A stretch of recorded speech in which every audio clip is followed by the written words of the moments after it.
सब जानते हैं कि online gaming digital technology, digital की दुनिया का एक बहुत बड़ा सेक्टर है। इसमें 3 सब सेक्टर है, 3 सेगमेंट है।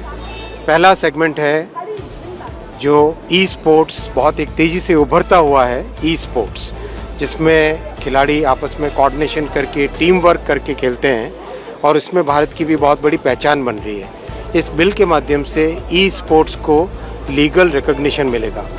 दूसरा सेगमेंट है ऑनलाइन सोशल गेम्स, जो कि साधारण तरीके पे बिना कोई मनी के खेला जाता है, जिसमें कोई शर्तें नहीं लगती, जिसमें कोई वेजर नहीं होता, जिसमें कोई स्टेक इस तरह से नहीं डाला जाता। वो एक साधारण तौर पे परिवार में बैठे हुए दोस्तों के साथ खेलने के गेम्स हैं, उनको भी सरकार प्रमोट करने का इस बिल में प्रोविज़न रखे हुए हैं। एक तीसरा सेगमेंट है, यानी 3 में से 2 सेगमेंट्स को सरकार प्रमोट कर रही है, इसलिए इस बिल का नाम भी promotion and regulation of online gaming है।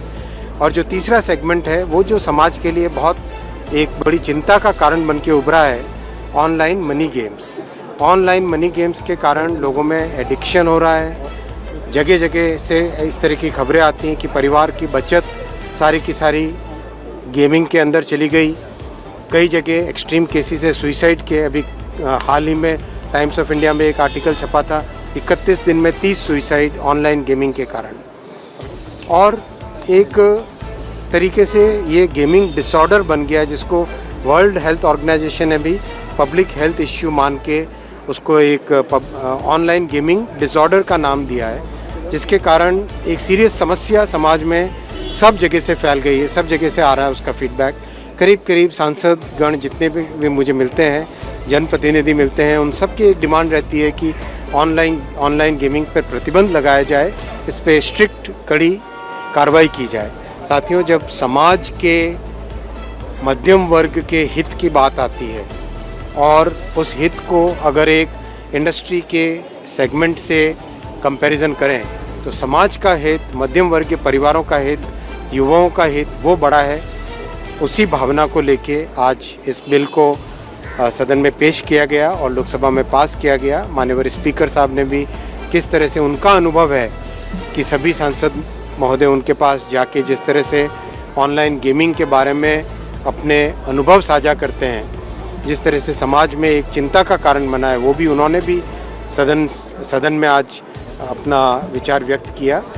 और प्रधानमंत्री श्री नरेंद्र मोदी जी ने हमेशा युवाओं का, मध्यम वर्ग के परिवारों का और समाज के जो लार्जर गुड की तरफ हमेशा अपने निर्णय को उसी में रखा है, वो आज के इस बिल से परिलक्षित है। भारत में ऑनलाइन गेमिंग पर बड़ा फैसला, संसद से पास हुआ नया कानून। अब सट्टेबाजी और रियल मनी गेम्स पर पूरी तरह पाबंदी। भारत सरकार ने ऑनलाइन गेमिंग 2025 को संसद में पास कर दिया है। अब इस बिल को राष्ट्रपति की मंजूरी भी मिल चुकी है और देश भर में यह लागू हो चुका है।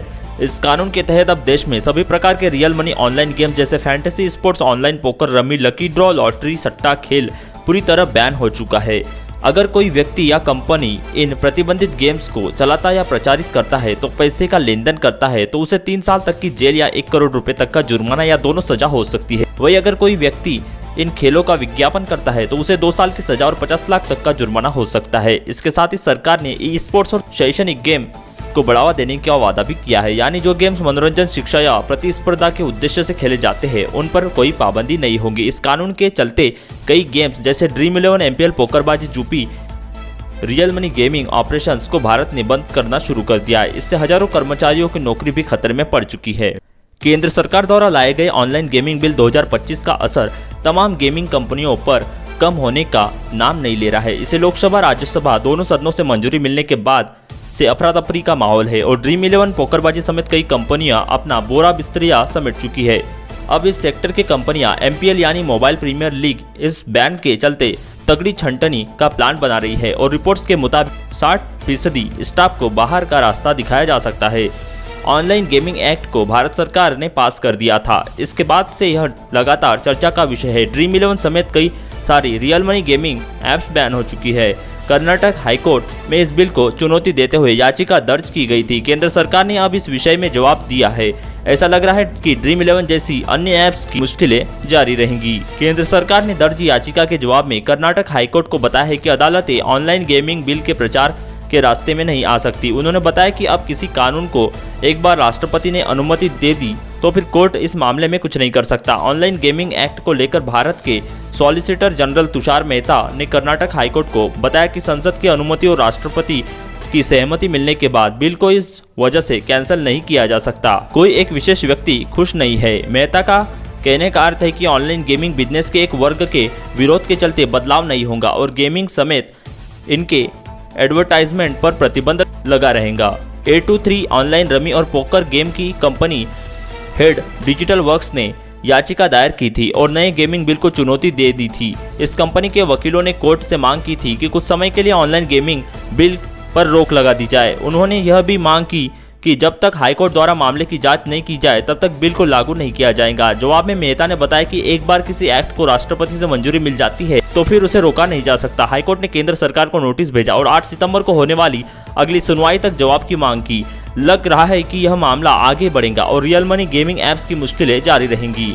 ऑनलाइन गेमिंग बिल को भारत सरकार द्वारा लाया गया था। अब इसके खिलाफ याचिका दर्ज हुई थी और केंद्र सरकार का जवाब भी आ गया है। अगली सुनवाई 8 सितंबर 2025 को होने वाली है। दोस्तों, आपको क्या लगता है 8 सितंबर को क्या फैसला आएगा? क्या होगी ड्रीम 11 की वापसी? कमेंट में जरूर बताएं और जुड़े रहिए आज की खबर के साथ।